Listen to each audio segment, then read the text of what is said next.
My name is Susan Wargaftik, and I'm going to be your moderator today. Thank you for attending How Do We Pay for the Housing We Want workshop. This forum offers you political background and how we got to where we are, new ideas about how to approach this issue, alternatives about the way we can make affordable housing more available and accessible, and ways we can work together as activists and government officials to make our goals become realities. We thank you for joining us for the workshops in this series to get more complete idea of the issues that confront us as we work to bring together more affordable housing in our region. We'd also like to thank our Zoom master, Gabby Perry, and the Markham Nathan Fund for Social Justice and the New England Grassroots Environment Fund for their support in making this forum possible. What does it really take to build affordable housing? We've discussed various types of affordable housing options.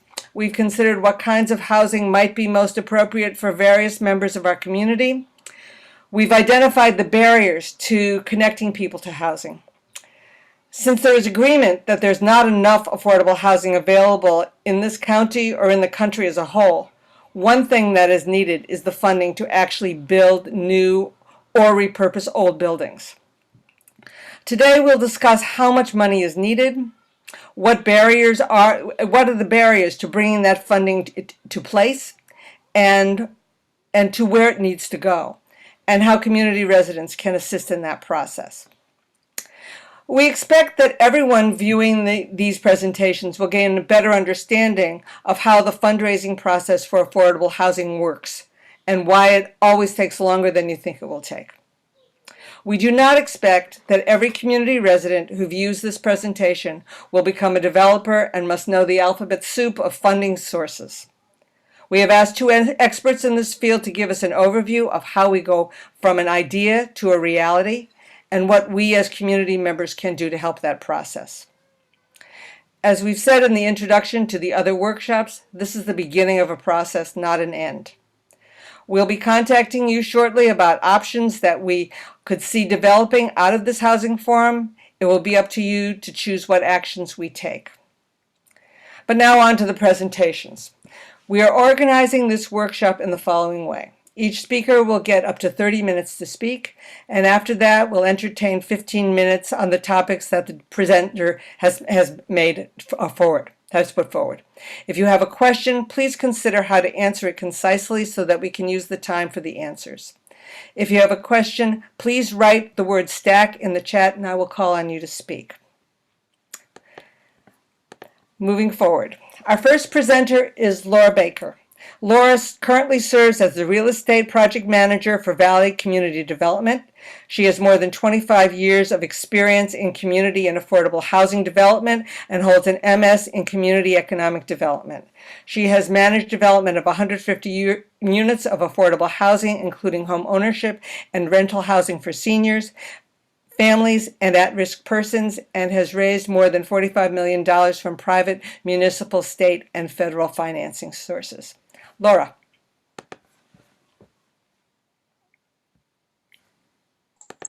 Hello, everyone.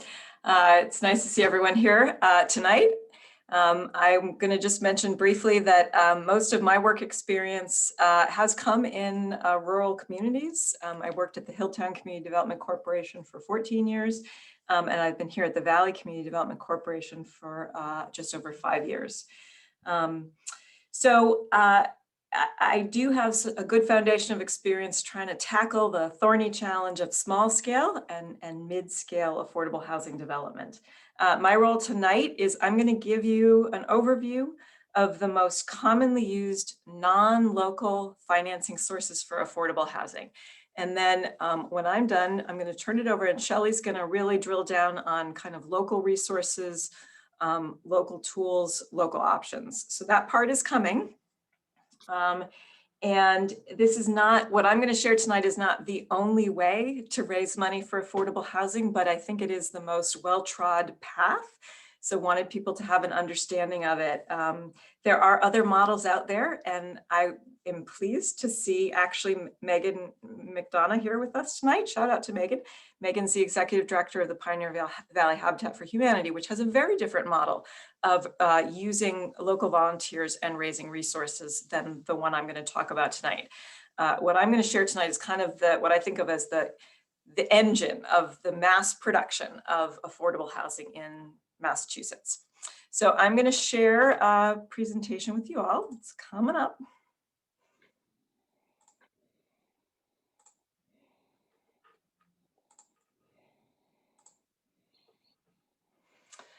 All right, how we doing, Susan? Can we see?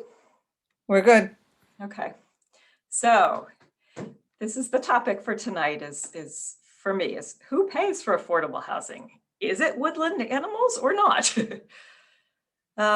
So one important thing to understand about affordable housing when we talk about it as from the development side is there are two primary budgets. One is the development budget, which is really the cost to plan and build the housing. It includes the cost to acquire property, compensates the developer for their work, and it sets up project reserves. The other equally important budget is the operating budget. So it's the cost of operating the housing once it's been built, once people have moved into it. And it relies upon rental income primarily for revenue, and then paying all of the typical expenses you would imagine. It may also, in affordable housing, need to include the cost of tenant services. Tonight's session is really focused on the development budget. I just wanted to mention the operating budget because really the development and operating budget kind of need to go hand in glove. So you're always kind of keeping one eye toward the future as you're looking at what you're going to build in the present. So sadly, it's typical to have multiple funding sources in an affordable housing project. And it's really an issue of scarcity of resources, is that as developers, we end up kind of cobbling together money from local, state, federal, private, all kinds of places to be able to have enough to build affordable housing. And the problem is really not getting better. We have a very expensive construction situation currently, and so that's putting even more pressure on these systems. So local funds or land donations, which again, Shelley will talk about this more, but they tend to be a very small percentage of the overall funding. They tend to come in early. Often they're the first money committed to a particular project. And in this way, they have an impact that's beyond their dollar value. Then we look at state sources. So for Massachusetts cities and towns, the Department of Housing and Community Development, DHCD, really is the kind of gatekeeper for state and federal funds for affordable housing. And money through this agency is typically the lion's share of financing for affordable housing development. There are some other federal sources, and then there are some private foundations and some banks that will contribute to affordable housing development. So in addition to money coming from different places, it tends to come in different forms. So grants or donations are almost always there, but they're usually a very small kind of slice of the pie. Excuse me. Repayable loans, often construction or permanent mortgage, are also usually part of the picture, but a smaller part. Deferred loans are loans that come from a lender and they don't expect repayment unless the project is out of compliance. So they're sometimes called soft debt. And then equity, which comes through something called the Low-Income Housing Tax Credit Program, which I'm going to talk about a bit more, often is the single largest source by quite a bit in an affordable housing development. The other type of funds that we often look to are called pre-development funds. So these are the funds that a developer community would look to help plan a project. So often they're taken out and then repaid once all the other permanent sources are granted to a project. Could be in the form of a grant or a loan.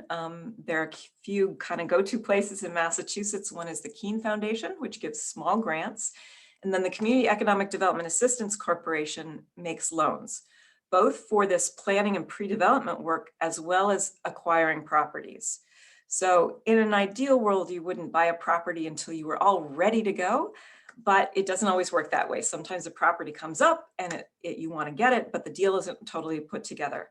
And in this case, CDAC will serve kind of as a bridge lender to hold a property, to acquire it while you're putting all the other sources together. So again, all roads kind of lead through the Department of Housing and Community Development. They have a financing schedule that's called the One Stop. And essentially the One Stop is typically an annual funding round when developers, both private and nonprofit developers, will apply to seek multiple state and federal sources within one application. That's why it's a one-stop. And just again, noting that DHCD is an essential stakeholder in almost all affordable housing that's developed in Massachusetts. So the One Stop controls a number of potential sources. One important source are state bond funds. So Massachusetts has a very robust system of state funding and commitment to affordable housing, probably one of the best in the nation. So over the years, the state has used bond, usually through something called the Housing Bond Bill, to set up a variety of different funds. You can see the different names listed here that will help facilitate the development of affordable housing. And typically these funds will go into a project as soft debt. The One Stop also controls the distribution of project-based rental subsidies in Massachusetts. And although rental subsidies tend to be a bit more relevant in the operating budget, I wanted to mention them here because they're a really important part of our work in developing affordable housing. So most people may have heard of the Section 8 program, which is the federal rental subsidy program. Some folks will be lucky enough to have a mobile Section 8 voucher. It's their own piece of paper that they can travel with when they apply to live at housing. It goes with that family. As developers, we apply for what's called project-based Section 8s, which they're linked to a specific physical unit. And the household living in that unit is going to be the beneficiary of that rental subsidy. And if they move, they don't have it anymore, and the next household that moves in will have it. What it does, it allows tenants to pay about 30% of their income for rent and makes the landlord or developer whole. So tenant is paying a portion of their income for rent, and then the subsidy is making up the difference. And this is a really critical resource. We have tremendous demand from extremely low income people looking for housing, people who make less than 30% of the area median income. And they might be able to afford, $250 a month for rent. And we can't begin to operate rental housing at that amount. And so this is the resource that makes up the difference. The state has a rental subsidy program that kind of parallels the Section 8 federal program. It's called the Mass Rental Voucher Program. The One Stop also administers some federal funds. So there's some federal funds like the Home Funds, Affordable Housing Trust Fund that again flow from HUD through DHCD and out into the cities and towns. I do want to talk about tax credits. It's one of the more kind of esoteric parts of our world. So the Low-Income Housing Tax Credit Program, which is shortened to be called LIHTC, is the largest single source nationally for affordable housing development. It's the primary engine that drives a lot of the production. So what it does is it allows private entities, be they individuals or more often they're institutions, banks often invest, to invest money, which is then called equity, into affordable housing developments in exchange for tax credits and project losses. And each state receives a per capita allocation of LIHTC annually. So because Massachusetts is a fairly populous state, it has a fair amount of these resources to distribute on an annual basis.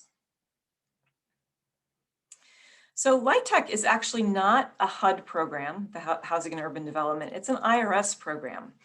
It's been in existence for almost 35 years, and in that has proven very resilient and resistant to budget cuts in a way that HUD programs typically are not, because it's a tax credit rather than a budget expenditure.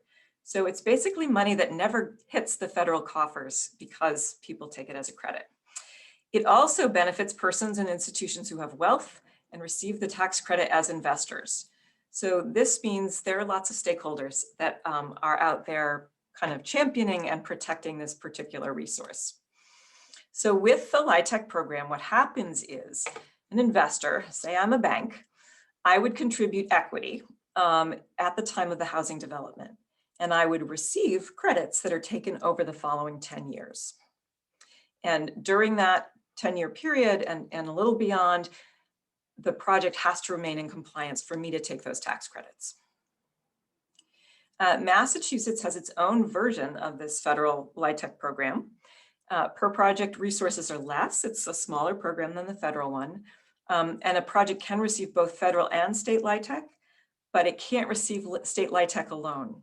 So you have to kind of be of a stature and scale that you're going in for federal LIHTC to also be able to access the state LIHTC. So in the state program, equity is contributed at the time of the housing development and credits are taken over the following 5 years. So we often use private grant funds, and they tend to be, as I said, a much smaller part of the financing picture. Examples of these types of funds are foundations and banks and other private institutions, hospitals, universities, et cetera. We also typically have money that's loaned and can use both market rate loans as well as below market interest rate loans. Often loans come from local banks. We try it whenever we can to work with our local banks. Often we'll have a construction loan as well as a permanent loan. And then there are a number of quasi-public lenders, Massachusetts Housing Partnership, Mass Housing, that have specialized loan programs that are there really to facilitate the development of affordable housing. And some of those will have more favorable terms or longer terms or lower interest rates, again, to facilitate affordable housing development work. So part of the reason we're going through this in some detail is I have worked with a number of community-based groups who are interested in developing affordable housing in their towns. And sometimes that planning happens and it's fairly detached from this bigger picture of financing. And it can lead to some spinning of wheels. So I just think it's important for folks who are really wanting to develop affordable housing to have a sense of what's coming ahead to make that housing a reality. So this is about how to plan at the local level, the affordable housing at the local level that will be competitive for state funding. So most affordable housing projects gestate at the local level. They're initiated by city or town staff or boards, nonprofit organizations like CDC where I work, or other types of local groups. In rural areas especially, there is a need for ongoing education and advocacy at the state level because it's Boston and Metro Boston, and it doesn't neatly match up with the housing needs or scale or lack of infrastructure and some other issues that we have that are particular to the western part of the state. So we are in a constant condition of trying to explain that and advocate for programs that are more tailored to rural areas. Having said that, the localities also need to respond to the state priorities because, as I've mentioned, the state holds the major pots of money that will be used for affordable housing development. And so we're looking for kind of the Venn diagram overlap of where the community mission and needs and the state priorities and a developer's interest and needs kind of overlap. So again, typically at least 80% of resources in a project are state controlled. Usually towns just don't have enough money to go it alone. Projects must also be cost feasible for developers and efficient to operate. So here are some of the state's programmatic priorities, and they may well match some of the priorities that you think about in your local area. So a big one is housing extremely low income households. Those households who would require a rental subsidy in order to be able to be housed, as well as households that are currently homeless, both families and individuals. Creating family housing, so units that have 2 or more bedrooms. Creating new affordable units, and this does not mean new construction, it means affordable units being added to the housing stock, as opposed to preserving existing affordable units. Housing that's accessible to persons with disabilities and housing that has appropriate committed services to support tenants so that they can maintain their tenancies. The state has priorities in terms of the type of housing. So right now, the state almost exclusively funds rental housing. Only extremely limited funds for home ownership. And this is different than it was prior to 2008. There was kind of a mix of funding for rental and home ownership. And then when the bottom fell out of the housing market, developers, the state was left with a lot of unclaimed home ownership units that were no longer so far below market value. And they just kind of stepped out of the business, honestly, of creating home ownership housing. So there's a strong focus on rental housing. Increasingly a focus on energy efficiency, passive house, net zero, photovoltaics, all that stuff. And family housing tends to have a higher priority than senior housing, although the state every year funds some percentage of senior housing. But it's not usually as many projects as they will fund for family housing. And by family, I simply mean non-seniors. So it could be a single person, could be in a family development, anywhere from an efficiency studio unit up to a 3 or 4 bedroom unit can be kind of in family housing. A sustainable scale, so a number of units for efficient operation and for efficient development. So the state requires a project to have 20 or more units to participate in the LIHTC program, and developers like me prefer even more units. And it's really about efficiency of development and efficiency of operations. This presents a challenge in small towns, especially if you don't have public water and sewer. And there are ways to do small scale housing, but it's challenging to bridge the gap. Other site priorities that the state has are for housing to be transit oriented and walkable. Of course, if you're in a town where there is no public transit, it's hard to be transit oriented. And in those cases, you're really looking at being near the town center or near some services or near some amenities or on a bus route. Meeting smart growth standards, which look to concentrate development and preserve land. There cannot be any red flag development issues like hazardous materials, endangered species, things like that. Nothing that would say to the state, you're going to hit a brick wall at some point and you won't be able to develop. The developer must have site control of the property, whether it's land or a building. This is not at all the same as owning it. So site control means you have a piece of paper that commits the property to you as a developer. It can be an option. It can be a purchase and sales agreement. It can be a long-term lease. A 99-year lease will act like ownership, or it can be actual ownership of a property. If you don't have site control, the state will typically not even review your application. So the cost of the property that you're going to be putting housing on needs to be at or below the appraised value. There's a preference to locate in communities that have fewer than 12% of their housing listed on the subsidized housing inventory.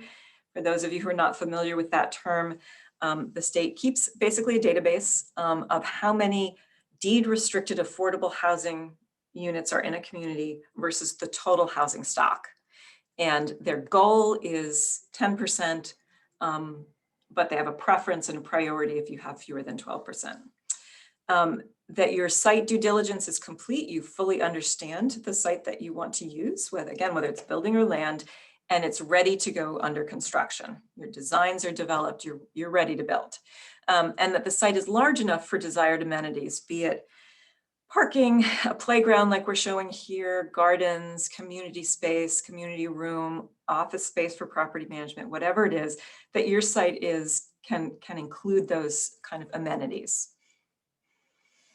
The priorities for the development team from the state perspective are experience, essentially. Experienced team members who have a proven track record with similar type and scale of projects. Doesn't mean volunteers don't have a role in this, but they probably will end up partnering up with other development team members who have much greater experience than they might bring. The state is looking for minority business participation. They do have some set-asides for nonprofit developers. And you need to be in a situation where you don't have any defaults or performance issues with previously funded projects. There are budget priorities from the state. The total development cost per unit.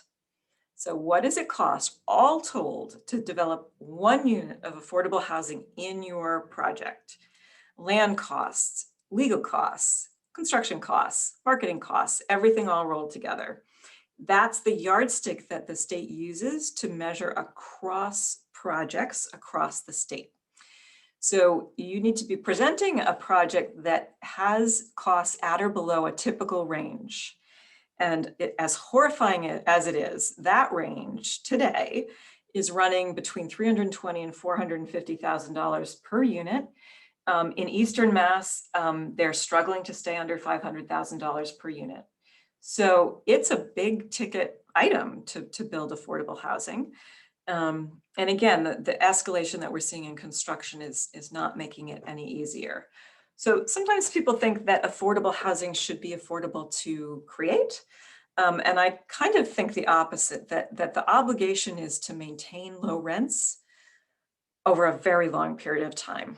And so you need to build something that's very durable, very energy efficient, and that you're socking away some capital reserves in the development side so that you can maintain these low rents over a long period of time.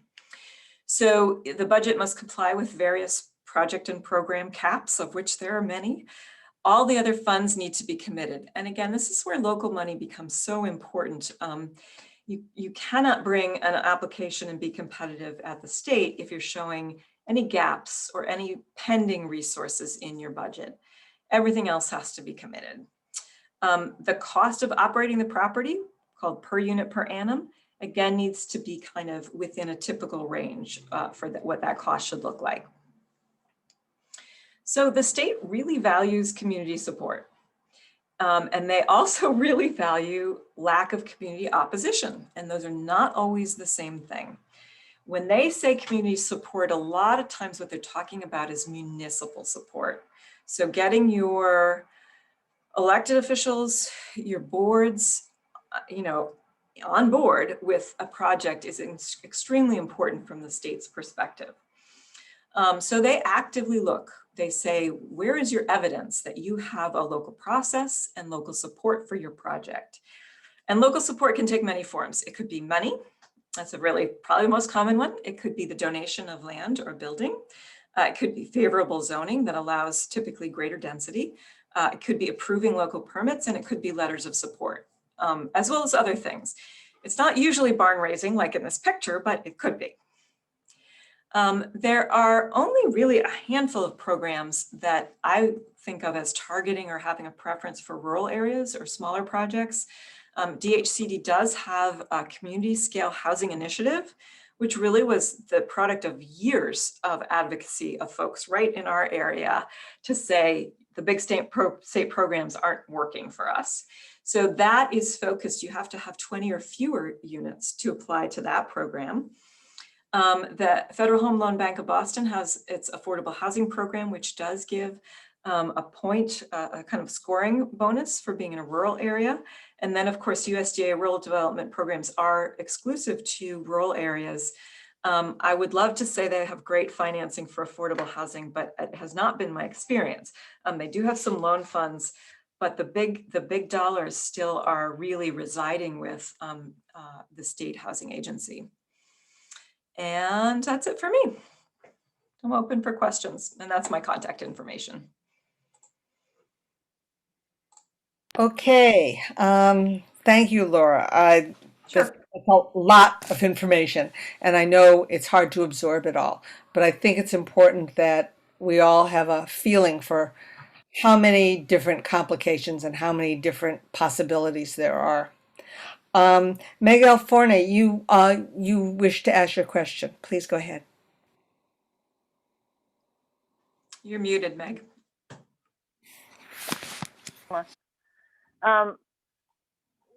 You had mentioned that there was sustainable size was supposed to be considered, above 20 units per project. How how do you reconcile that with current zoning laws? Yeah. I especially think about 40B, which can be viewed as hostile when the development is large and not in sync with the flavor of the community. Right, sure, absolutely. So just to clarify, the 20 unit minimum is for that specific funding program, the LIHTC program. There are those soft debt programs and the community scale housing initiative that smaller projects could access.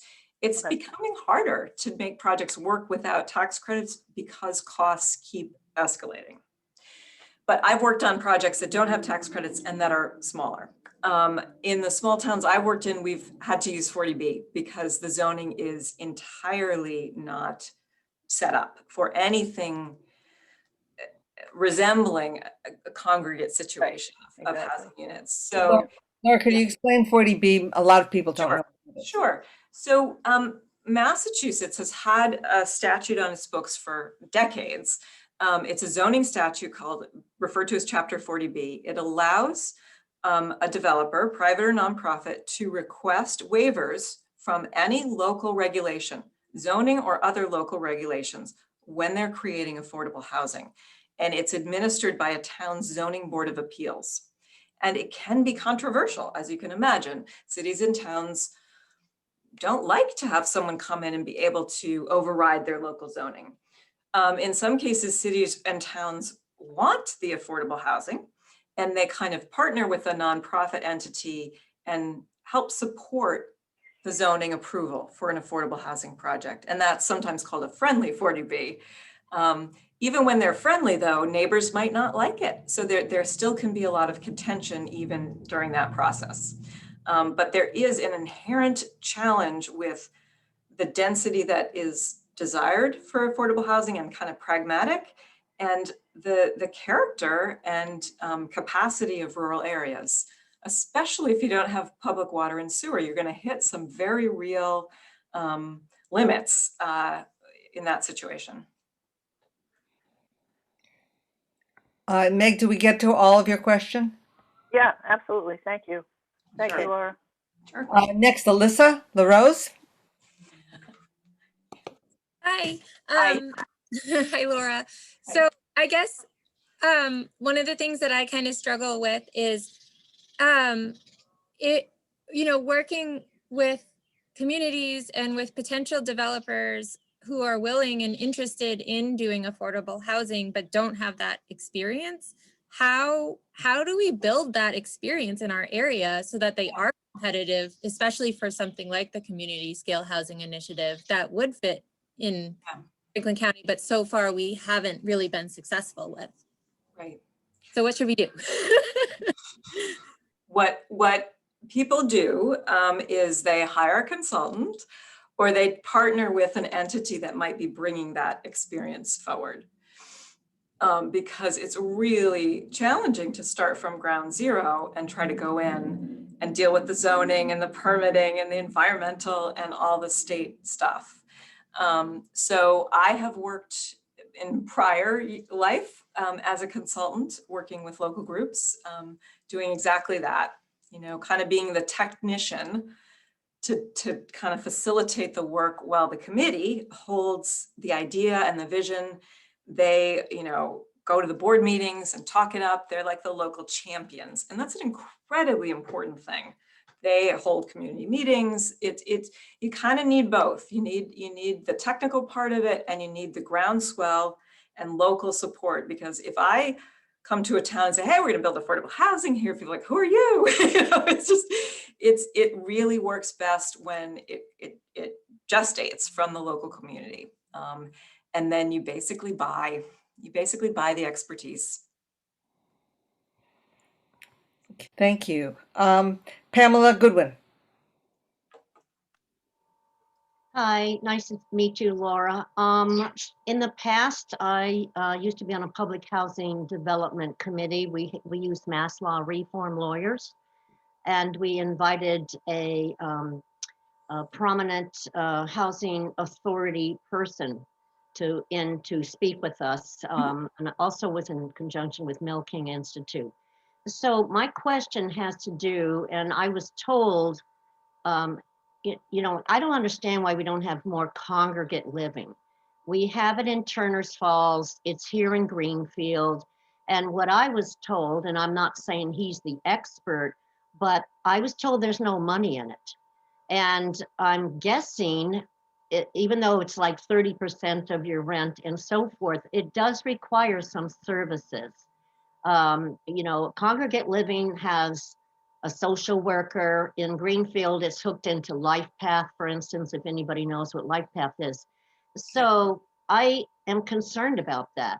Does it have to be a huge moneymaker? We really need congregate living, and we have a lot of small buildings in which it could happen. You chop it up, you add a few bathrooms, you have a community kitchen, you put a tiny kitchenette, you sharing. Congregate living isn't fun because I've toured it, but you share a bathtub with other people, and it's like a boarding house in some respects, but I'm concerned that it's not a moneymaker. Who cares? Figure it out. That's my question. I'm sorry. So we're not, we're a nonprofit. We are, I promise you, not making money on our rental properties. We try to break even. And there's a big difference between breaking even and losing money. So losing money is not sustainable over a long term and doesn't really benefit anyone. Who remembers when Franklin County CDC had an affordable housing portfolio? Okay, a few of us. Guess why they don't anymore? It's super challenging to have small scale scattered site properties to manage.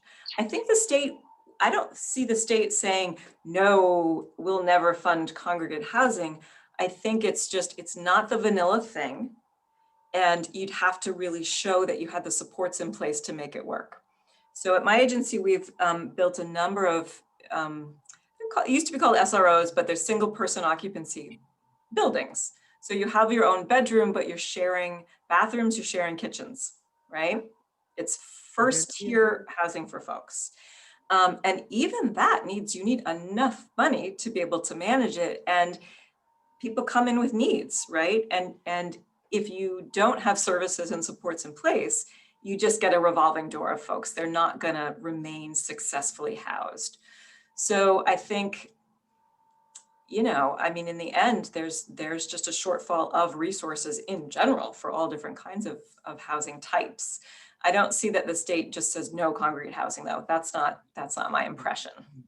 You just have to show you know what you're doing and you've got it planned right and you've got the services, because the state housing agency doesn't really fund services. So they have to come from another entity. It has to bring them, like LifePath might have a funding source for services. Okay, and the last question for this round with Judy Atkins. Unmute. I think this one just flows from the previous question. It's Yeah. so the kind of housing development that this system is supporting doesn't look like it works well in the small towns of Franklin County or even the larger towns. But there is on the horizon that there'll be more federal money coming down, lots of federal money coming down. And so where will that go? Will that go anywhere through your agency, or where is that coming from and going to? I think is there any chance that that'll help us? Yeah, I think that's an unanswered question, honestly. We're all thinking about that. Some of it will be trying to deal with what's going to be a rental housing crisis when people lose their unemployment or people start getting foreclosed upon. There's talk of converting hotels, which have been vacant, into, this kind of stopgap housing. I don't fully know the answer to that. And I don't want to leave you with the impression that it's impossible to match up the state resources with rural areas, because it's not the case. It's just, if you keep in mind what their priorities are while you're designing and thinking about developing your thing, the odds are better that you're going to be successful. So I've worked on projects. I've worked on senior housing project. One was 7 units, one was 10 units. The Sunderland example, where did Gina go? She was here, but In Sunderland, which is a fairly small town, it's what, under 4,000 people. The town bought a piece of land, they put out a request for proposals, and they said to developers, come build 18 units of senior housing on this land. We'll give it to you, you come and build affordable senior housing. They had one respondent, which was Rural Development Inc. And Rural Development Inc. said, we will come and we will build 34 units of affordable senior housing because we can't do it without accessing some of these programs. And the town said, okay, like it was a trade that they were willing to make because they figured they would be having increasing demand, which I think is right. The location was in the town center, it had water and sewer, you know, it was a site that could hold, you know, that many units. So I just think it's good to see it coming, you know, what the challenges are ahead as you start planning, because that increases your odds that you'll actually produce affordable housing in the end. And you did say that it was acceptable if the land had like a 99-year lease. Yes, And yes. that's what community land trusts have on the land, is a 99-year lease. So have you worked with any community land trusts? Not in a while. I have in the past, but we've worked with ground leases from public housing authorities and also sometimes from municipalities.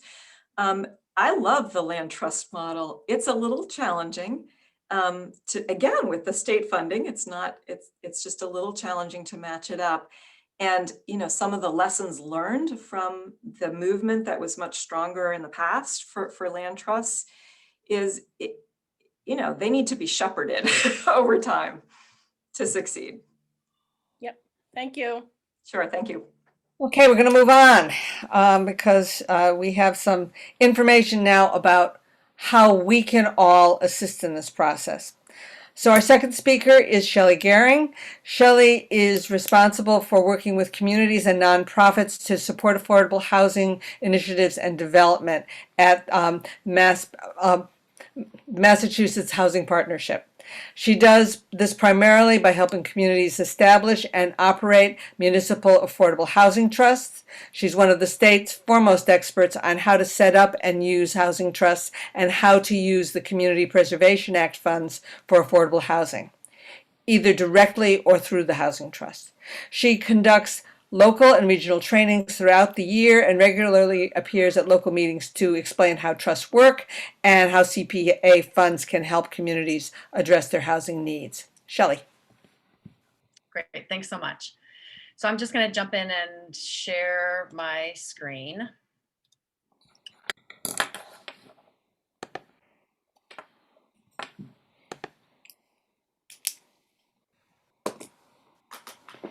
Are you able to see that?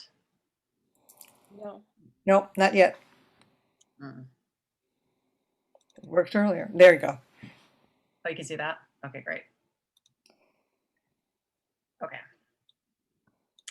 So yes, I'm Shelley Gehring. It's nice to be here this evening. I see several people that I have met, that I do know. I work with MHP, and I'm going to continue looking at this topic about how do we pay for affordable housing, looking on the local level. Just quickly, in case you're not familiar with MHP, we are a quasi-state agency. So Laura did mention us. We do help finance affordable housing. Our goal really is, our focus is to increase the supply of affordable housing all across the state. So I'm a part of our community assistance team.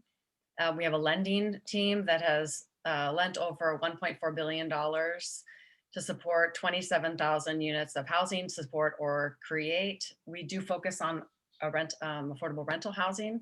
We have the One Mortgage program, so first-time homebuyer program. This is the mortgage that's really the most affordable in the state to households earning up to 100% of the area median income. And then we have a team of folks with the Center for Housing Data, and they work on collecting, analyzing, and really sharing data to help inform policy, housing policy on the local, regional, and the state level. So tonight, I'm just going to touch very briefly on kind of the important relationship, the partnership between communities and developers. I'm going to look a little bit at some local tools to support affordable housing, and then some additional strategies, because of course, affordable housing, the housing crisis in all of our communities is significant, and we really need to be using a variety of tools and strategies to be able to address the need. So first, and Laura did touch on this, you know, communities, as community, we need developers to help us create affordable housing. And developers generally are going to need the state. So it really is a partnership between these three entities, your community, a developer, and the state. And it's together, working collaboratively, that we then create affordable housing. But given this, the community's impact is really significant. And we can get caught up in a dollar figure. We can see how much a community like Boston or Cambridge contributes to housing development. And maybe it can make us feel overwhelmed. And a lot of communities that aren't as big as Boston can contribute quite a bit sometimes as well. But what we see is that even with a smaller impact, and for some of your communities, $130,000 maybe still seems big, but when we look at the cost of 1 unit of affordable housing, that is maybe like 30% of 1 unit of affordable housing. This is small money in the affordable housing world, but it still made a big impact. So in Middleborough, they had a factory, it had been a shoe factory, and a couple nonprofits were able to come together, and they used $30,000 of local funds. At the time, Middleborough was a new Community Preservation Act community, so they didn't have a lot of CPA funds yet, but they had $30,000 that they contributed, and the developers were able to take that as a local contribution, and they were able to receive the state resources that they needed to build out this building. Now there are 25 apartments there. In Sunderland, that we were just talking about, the contribution, as far as I've seen, is about $100,000 at this point. So $100,000 for 33 units, it's a significant contribution for Sunderland. Given the entire budget, it's very small, but it's a significant contribution that the state pays attention to, that it's an important contribution. And then in Goshen, which we also talked about, the CPA contribution was $130,000 for 10 units. So that is not a low-income housing tax credit deal. It's a smaller development. It was a significant contribution for Goshen, a community that small, and the project is now is filled, and it's a fantastic contribution to the housing in Goshen. So let's try not to get too caught up on how big the number needs to be. The state is looking for a local contribution at whatever level that is, particularly keeping in mind that smaller communities just have fewer resources. So looking at some of the key tools that we consider, you know, cash is good, but again, it's not the only answer. So there are so many cases of communities contributing land, municipal land, to support affordable housing. Many incidences of municipal buildings like schools that are no longer being used, being contributed to a developer to be redeveloped into affordable housing. And then another way that a community can support and help pay for affordable housing is to waive some of the fees that go along with the development locally. So it's not cash, but it can be an important way to show local support, municipal support for the development. And then what we often think about today, because the Community Preservation Act has been such a game changer in so many communities to support affordable housing, you know, this is a tool that some of your communities are using now. We currently have 187 communities that have passed the Community Preservation Act. I believe that Brookline, just passing it a week or so ago, is the latest community. So that's about 53% of our communities in the state. If you're not as familiar, all that familiar with the Community Preservation Act, the statute allows for community to pass up to a 3% surcharge on real property. And then those resources that are collected locally, and then there are some state match each year, those resources have to be spent on affordable housing as defined by housing that households up to 100% of the area median income could afford, historic preservation, open space, and recreation. And this is the latest map off of the state's Community Preservation Coalition's website. So you can see kind of the spread of communities that have passed CPA. The yellow communities are cities and green are towns. So under CPA, they talk about 4 different verbs: acquire, create, preserve, and support. And so I'm going to just give some examples of the kinds of developments that communities are using CPA funds to support. this is an example in Barnstable. So again, if you're a really small community, you might look at $500,000 and think that's a lot of money. But keep in mind, this is Barnstable. It's a larger community. And also this development is 124 units. So many of your communities likely don't have developments that are quite this large. But a nonprofit developer, POA, was able to use $500,000 of local funds to acquire this existing apartment complex of 124 units. Now, almost all of the units have an affordability restriction. There are a few that are market rate because they didn't want to displace anyone. A few households, when they acquired the property, were not income qualified. But they used the local funds. They were able to then acquire other resources to buy the buildings and rehab them. And now Barnstable has this large apartment complex where most of them are affordable, and it was existing housing. So it could be a strategy in some of your communities if you have CPA to help developers purchase existing housing to be made as affordable. And then this is one of Valley CDC's, Lara's organization, their developments that Valley has created enhanced single room occupancy units around in different locations around Northampton, and Amherst is trying to add this type of housing as well. And it can fill a really important need in our communities. Enhanced means that there actually is a kitchenette and a bathroom within each unit, but this was the acquisition of an existing housing unit building near Main Street, and then Valley CDC developed it into 10 very small units for 5 homeless folks and 5 very low income individuals. And they used $225,000 of local CPA funds. In many of our communities, we have workers that earn very low incomes, and we don't have a lot of this kind of housing. And it can be an important part of our housing inventory that many of our communities could really benefit from.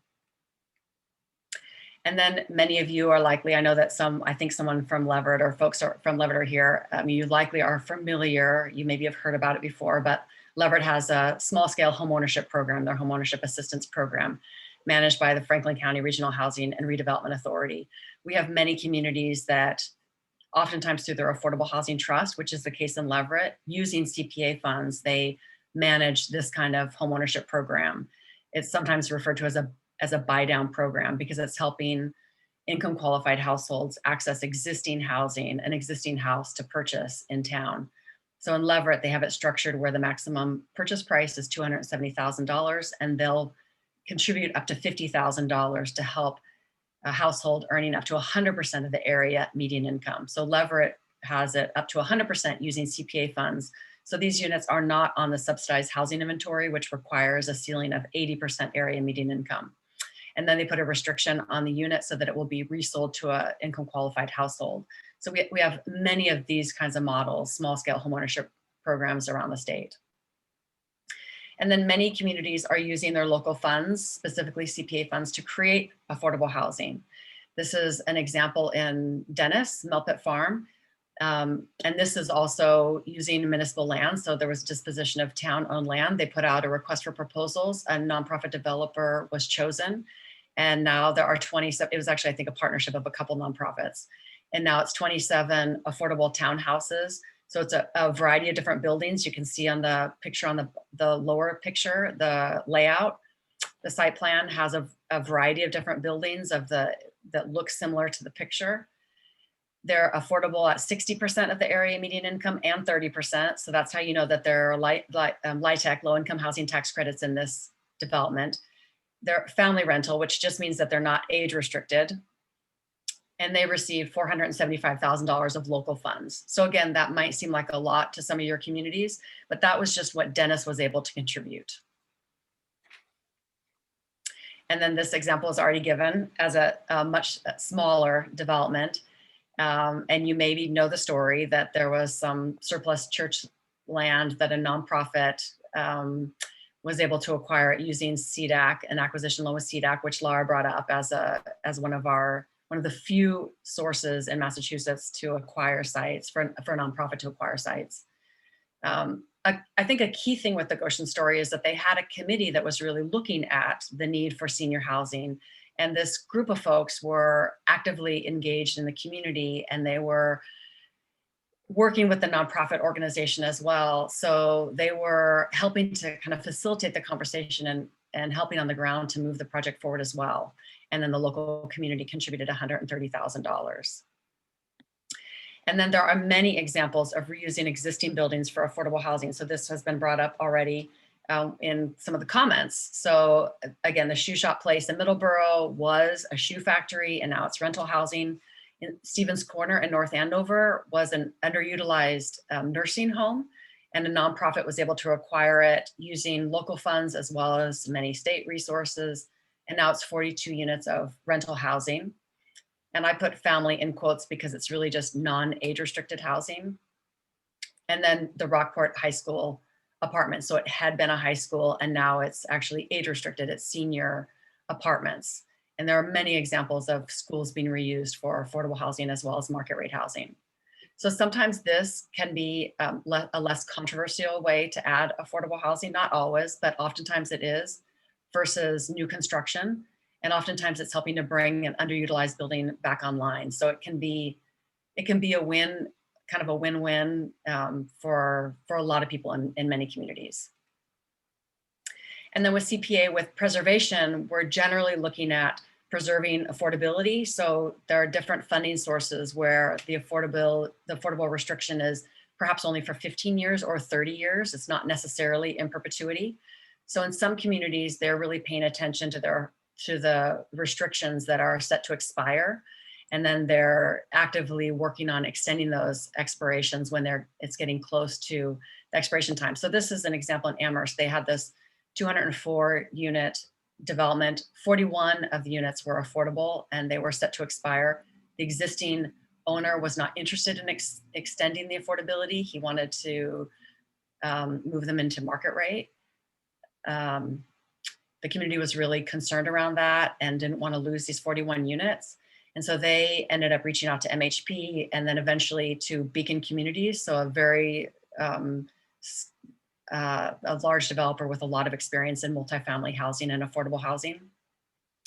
They actually negotiated purchasing the development from the previous owner. And then the community was able to bond $1.25 million again of their CPA funds to contribute. So these 41 units are now affordable in perpetuity. So the 1.25 is a higher number. It's a benefit with CPA to be able to bond against future income. But the story more is that local communities can actively be paying attention to any expiring affordability and be actively working on extending those. CPA resources are really helpful in those situations. And then support for CPA, the different kinds of activities that have fallen under support have been pre-development work on municipal land.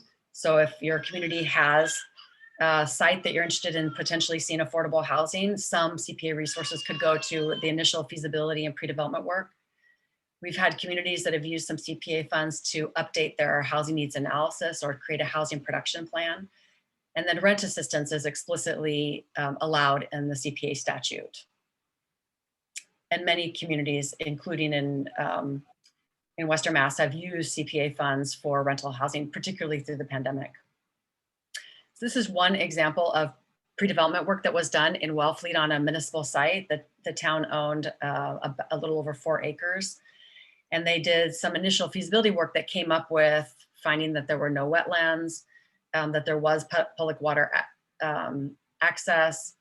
It was not subject to Title V. Nitrogen limitations, and then the maximum bedroom is a maximum of 90 bedrooms. So this information was used to help build out a more robust request for proposals. And I think the RFP might just be out right now, but the benefit of having better information about the site in your request for proposals is that you'll receive better proposals from developers that will have more certainty about what they can do on that site without having to spend money for something that's a high risk because they don't know if they'll be chosen. So the town doing some of that groundwork means that you'll receive better proposals when the time comes. And then another resource are our housing trust funds. At this point in the state, our count is that we have about 120 affordable housing trust funds, which is about 34% of our communities. Only about 11 of these are pre-municipal affordable housing trust fund statute. So the statute was passed in 2005. It just made it much simpler for communities to create a trust. So most of our trusts are relatively newish. And 76% do have the Community Preservation Act as well. So having the CPA does tend to be the impetus to then create a trust. But we definitely have communities that don't have CPA and they're still able to find other funding sources. Some of the key benefits of having an affordable housing trust is that you have this group of people where their sole job is to focus on addressing the affordable housing needs locally. So a CPC is very important in having resources and helping to fund affordable housing. But the trustees, only one is required by statute to come from affordable housing, from the housing authority. So it means that you have at least 5 people, sometimes more, that are from historic preservation, open space recreation. They're really spread fairly thin, and affordable housing is complicated. So it can be beneficial to have a trust, where folks are just looking at affordable housing. And then these people can be helping to provide some local control of housing initiatives. The trust can engage in real estate activity. It can buy and sell property. The trust can make timely decisions because they don't actually have to go back to town meeting or to city council. They can make decisions on their own. And if they have money in their account, then they can move nimbly in the real estate market, or they can support a developer trying to purchase land. They can move quickly because they don't have to go wait for town meeting. And then the trust as a municipal entity can be collecting funds from a variety of sources. So what we've been really pleased to see is that communities are being, in my opinion, more and more creative about how they're trying to raise funds for their affordable housing trust to support affordable housing. So CPA, the Community Preservation Act, is the most common, but we also have communities that have inclusionary zoning, and they have a in lieu of payment allowance, and those funds are oftentimes directed to the Affordable Housing Trust. The Blue Hexagon, we actually have a community on the Cape that has a cell phone tower, and the income from the lease payments are directed to their housing trust. We have some communities that have transferred free cash. So Truro and Brookline are examples of this. Tax title sales, the income from tax title sales could be directed to a housing trust. There may be a special bylaw or ordinance payments that could be directed to the trust. We have our first community that has passed a municipal bond. So Medfield created an affordable housing trust a few years ago. They actually then also bonded $1 million, and it wasn't, they don't have CPA, so it was actually against their municipal budget, but they bonded $1 million to support to initially seed their trust. Orleans has passed a tax override, a $275,000 tax override that they see as a permanent tax override that goes towards their affordable housing trust every year. It means that their trust has actually been able to acquire, oh my gosh, I'm blanking on what it's called, a line of credit from a bank, because they have this steady income each year. There may be developer negotiated fees. You have to be really careful about how you do that. You don't want to cross a line, but we do have a community, at least one community that was able to negotiate some fees with a friendly 40B development, and those funds went to their trust. Some communities are looking at the possibility of donations. That can be cash, it can be a building or land.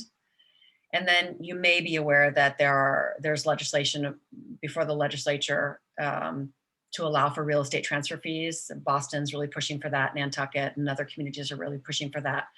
And then some communities are looking at short-term rental fees and marijuana tax, that some of these fees can go towards their affordable housing trust. Gloucester is a community that's using some of their short-term rental fees to contribute to their affordable housing trust. So really what's been encouraging is that communities are being more, I think, a little bit more aggressive, more thoughtful, and really trying to find a variety of sources to seed their affordable housing trusts. So those are some of the kind of the key things that we think about, but there are also all kinds of different strategies that will help support paying for affordable housing, even if it's not directly with cash. So one is that a lot of our communities don't have local fair housing goals or objectives, and we don't include fair housing in our master plans. And what can happen is that then certain considerations aren't made, or we're not thinking about the impact of our policy on housing choice and housing options in the community. Fair housing values really need to be centered in our community. It really needs to be part of our conversation and a part of our planning to help inform our other policies, and particularly around land use. And oftentimes we really want to look just within our community, but if we're just looking within our community, we may not see certain patterns that are happening in the region that are important for us in our conversations around land use and around programs. So one is segregation, that our state is very segregated. If we just look within our community, we might not notice that so much, particularly if our community is primarily white. If we were to look broader outside of our community, more regionally, we may see that people of color are primarily only living in certain communities or certain neighborhoods, and that can help inform us, help us understand how our policies, how our land use decisions are impacting different people groups. Many of our communities are zoned just for single family housing, and this excludes a lot of people from our communities, people who just aren't able or ready to access a single family home. And in our communities, leadership is oftentimes primarily homeowners. And so it makes sense that decisions oftentimes are really benefiting homeowners.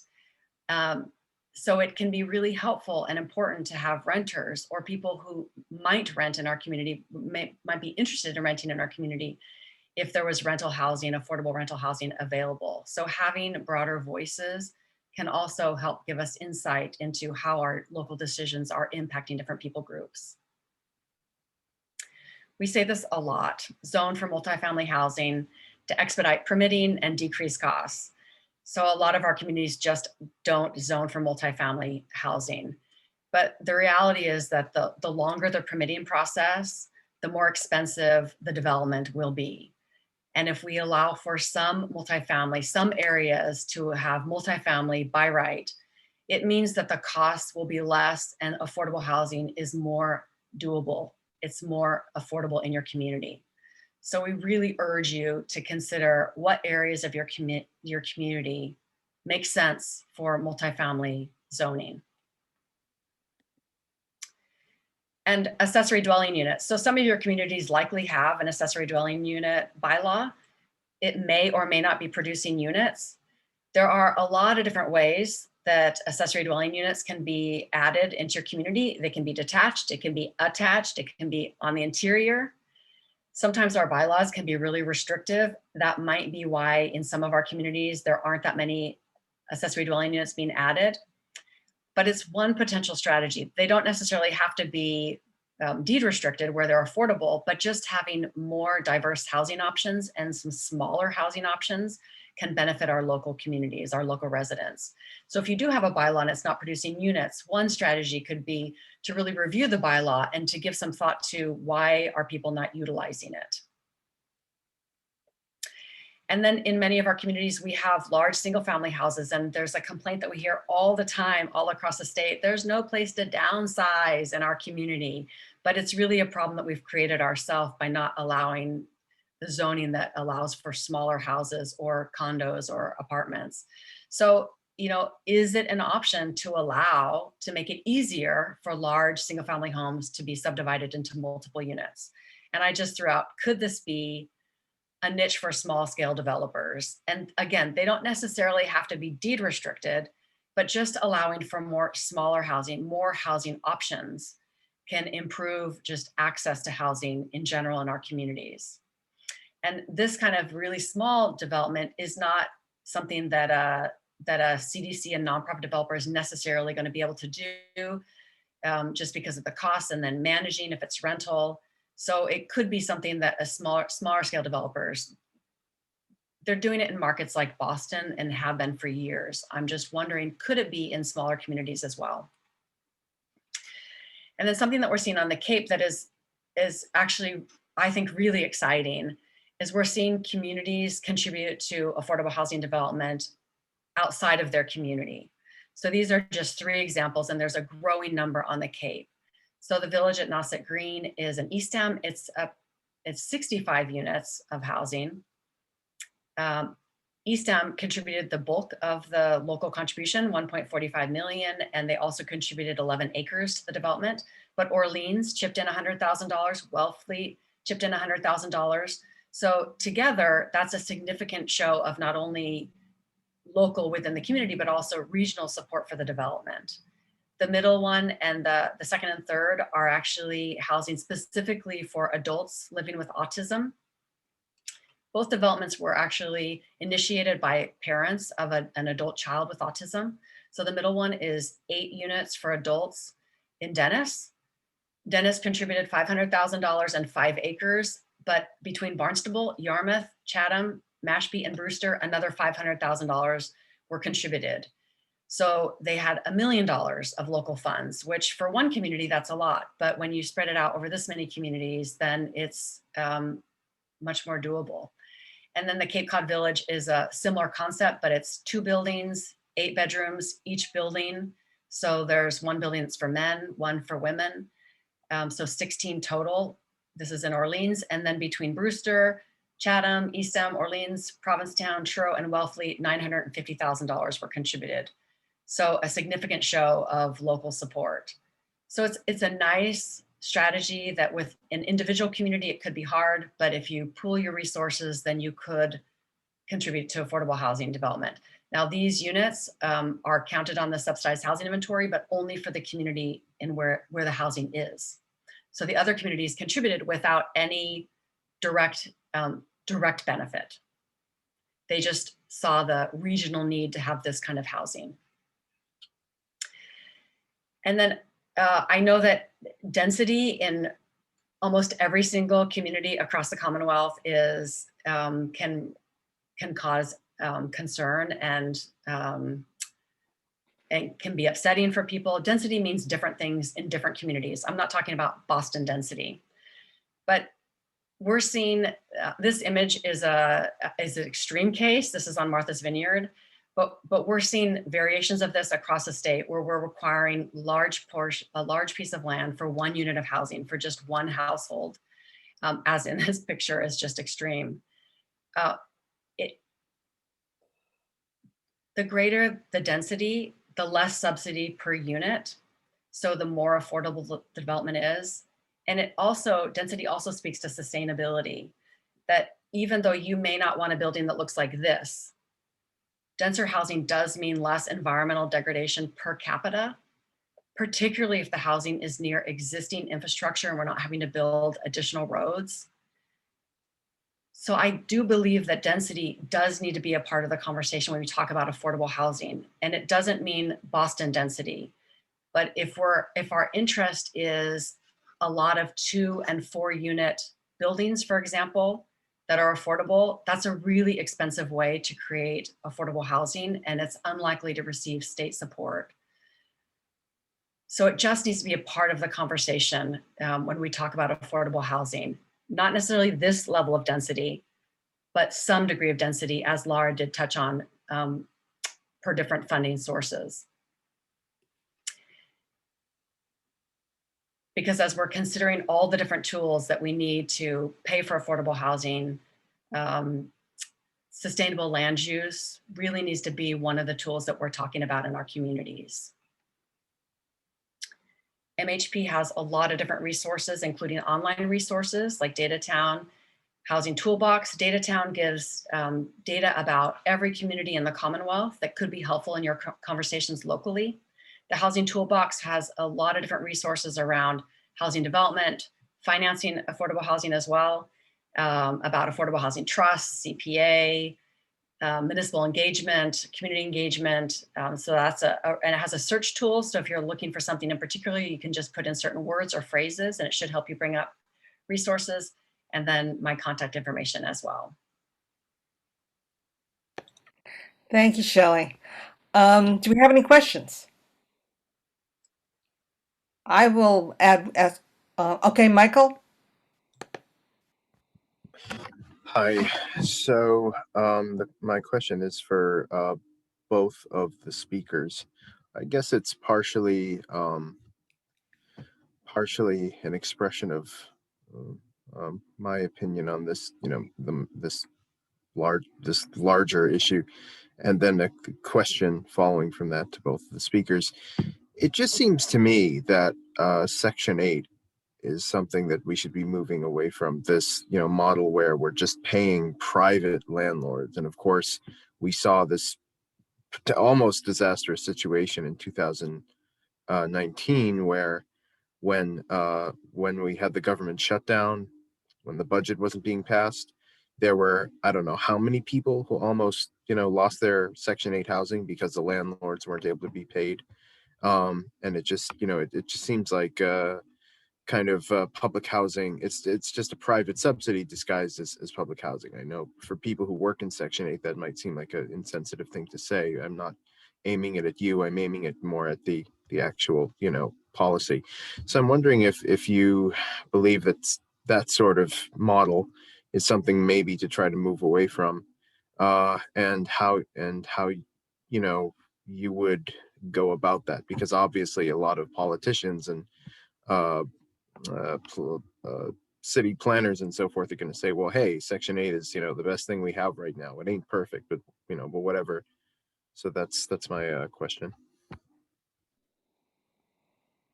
I'm happy to respond to that. So are you talking mostly about the Section 8 mobile vouchers that come to individuals and that they might then use in a private rental situation?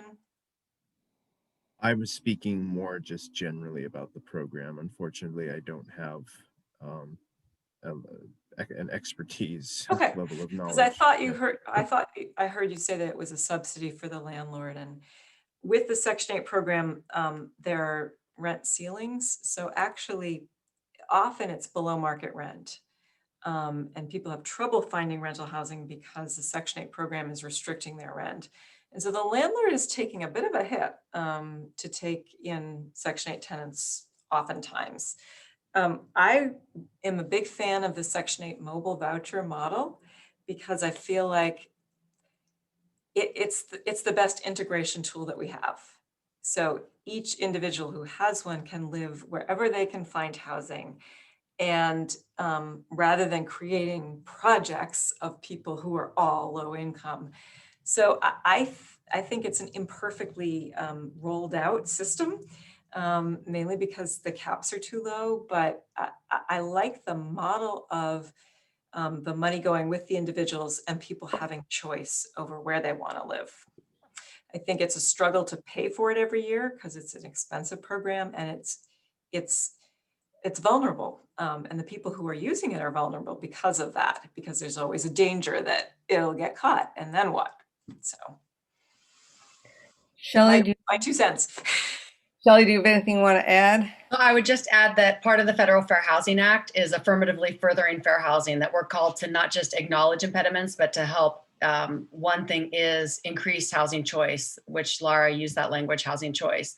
So the voucher allows people, instead of just having physical housing in different communities, in some communities that's affordable, the voucher does allow more mobility between communities. And that is responding to the Federal Fair Housing Act, which calls us to affirmatively further fair housing, to break down barriers, to decrease segregation, to increase housing choice. So because of that, then I would agree with Laura that it's a really important piece of our housing infrastructure.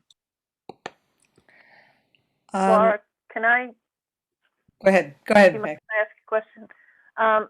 When you're that was mobile vouchers that you were talking about, but Michael, I think there are two kinds of Section 8, and one is the kind that goes along with the apartment itself.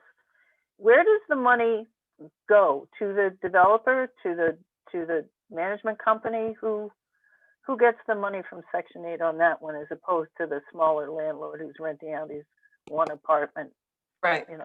It's really one program with two kinds of vouchers, but the principles are the same. So if Valley CDC owns a 1-bedroom unit in Northampton, And the fair market rent here, which is set by HUD, is say $890, which I think is about what it is, which is not realistic because really the rents are higher than that. So I'm a landlord who's got this, I want to accept a tenant who's got a Section 8 voucher. I'm legally required to do that as long as my rent is acceptable to the program. So the person moves in and their income is low enough that 30% of that is $300 a month.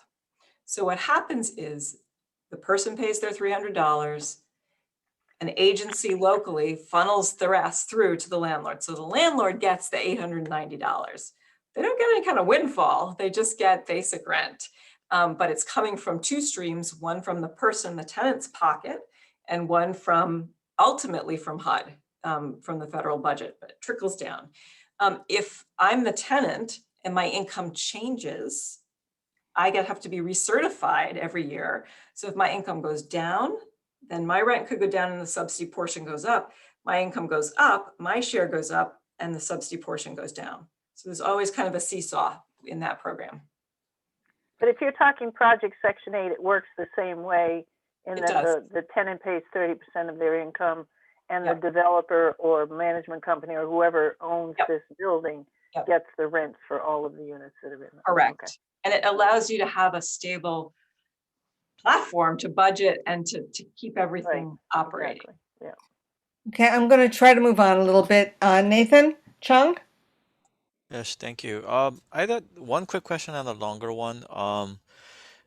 For these affordable rental units, if people, move in and then their income goes up substantially for some reason, are they required to move out or can they stay where they have moved into?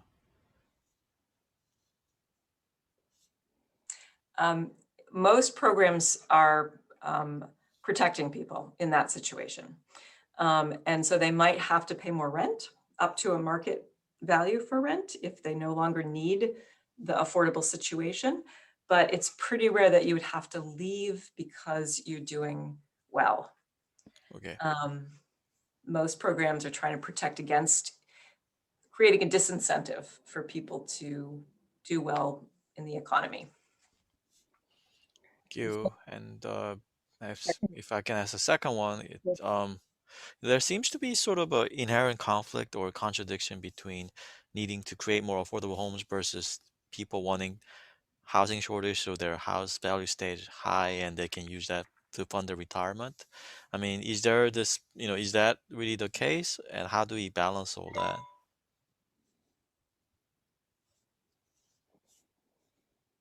Are you saying people's concern that affordable housing will decrease their property value?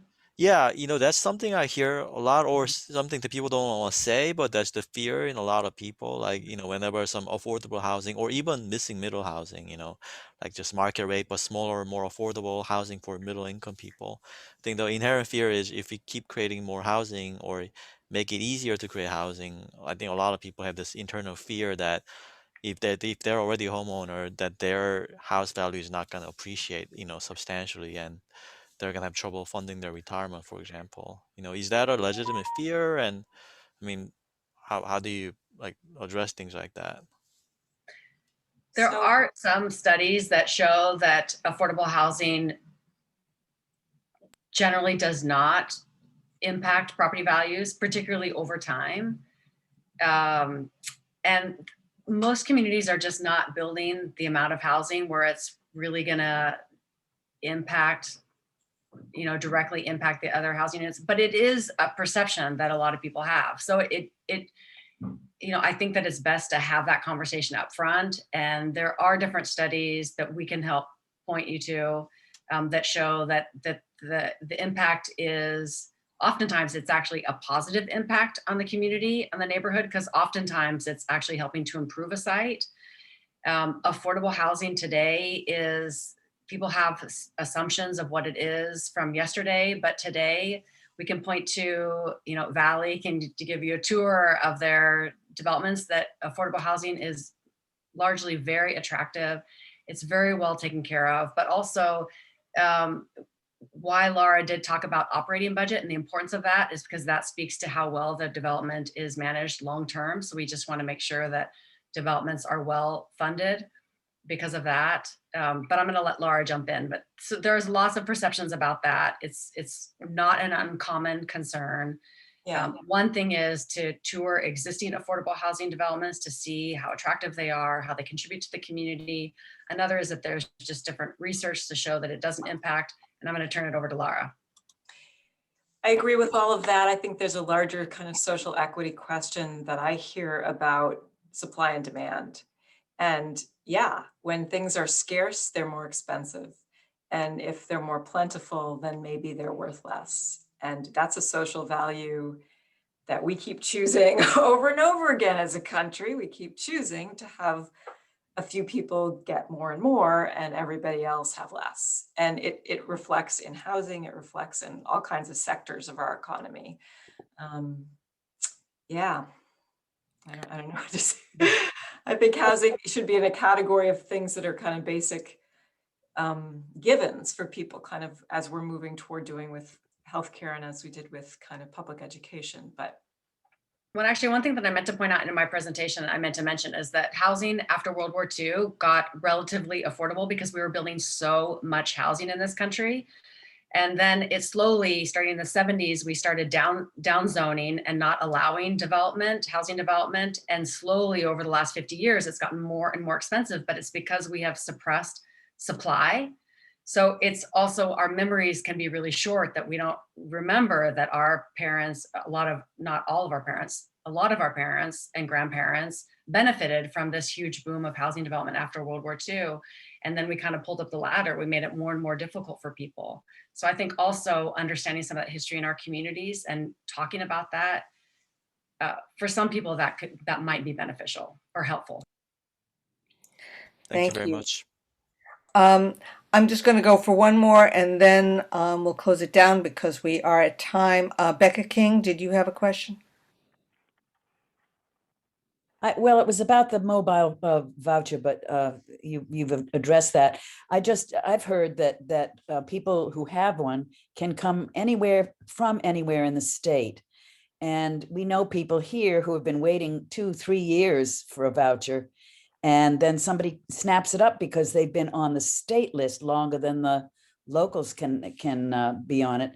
And so then the locals who have been living here, contributing to the community, can't get a piece of housing. So I have a question, I guess, and a concern. I don't quite know how that can work any better.